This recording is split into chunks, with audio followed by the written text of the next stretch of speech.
മൂകം വേണ്ട മൂകം current charge അടയ്ക്കാൻ പൈസ മെനങ്ങാന്ന് മേടിച്ചിരുന്നു പറഞ്ഞത്. എന്റെ ഗൂഗിൾ പേ എടുത്ത പൈസ എന്തിയെ? എന്റെ കട്ടിലടി നേരത്തെ പൈസ എന്ത്? ഇന്ന് പണിക്കൊന്നും പോകുന്നില്ലയോ? പോയിട്ട് ഓട്ടിക്കാനാണോ? ആശുപത്രി അല്ലായിരുന്നു, ഒന്ന് റെസ്റ്റ് എടുക്കട്ടെ.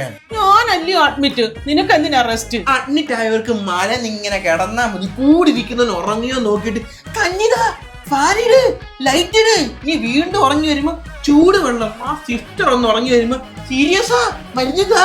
കൂടിരിക്കുന്നവനെ ഉറക്കരുത്. അതൊരു സുഖമാണ്. 1-ാം തീയതി ബ്ലഡ് പ്രഷർ, 2-ാം തീയതി തലവേദന, 3-ാം തീയതി 4-ാം തീയതി ആശുപത്രിയോളം നീ പാറിപ്പറന്ന് അഡ്മിറ്റ് ആയതല്ലേ കള്ളിപ്പൂങ്കുയിലേ.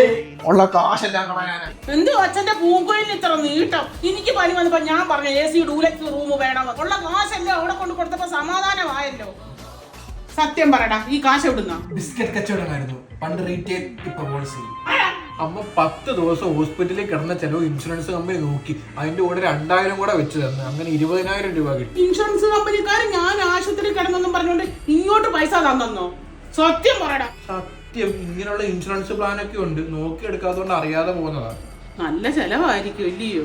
ഇല്ലമ്മേ, മാസം 400-500 മുതലുള്ള പ്ലാനുകളുണ്ട്. അത് 1 കോടി രൂപ വരെ കവറേജ് ഉള്ളത്. ഇപ്പം സർക്കാർ ഹെൽത്ത് ഇൻഷുറൻസിന് GST ഇല്ലാതാക്കിയോണ്ട് പണ്ട് നമ്മൾ 10 ലക്ഷത്തിന് കൊടുക്കുന്ന കവറേജ് കൊണ്ട് ഇപ്പൊ 15 തൊട്ട് 25 ലക്ഷം വരെയുള്ള കവറേജ് എടുക്കാം. എന്റെ ബയോയിലുണ്ട് ലിങ്ക്. ഇവിടെ ഈ പേര് തൊട്ട അവിടെ ഹെൽത്ത് ഇൻഷുറൻസ് എടുക്കാനുള്ള ലിങ്ക് ഉണ്ട്. അവിടെ പോയി 25% വരെ ഡിസ്കൗണ്ടിൽ ഇങ്ങനെയുള്ള ഫീച്ചേഴ്സ് നോക്കി ഇന്ത്യയുടെ ടോപ്പ് കമ്പനികളുടെ പ്ലാനിൽ നിന്നും ഇഷ്ടമുള്ള കമ്പനിയോടെ നമുക്ക് എടുക്കാം.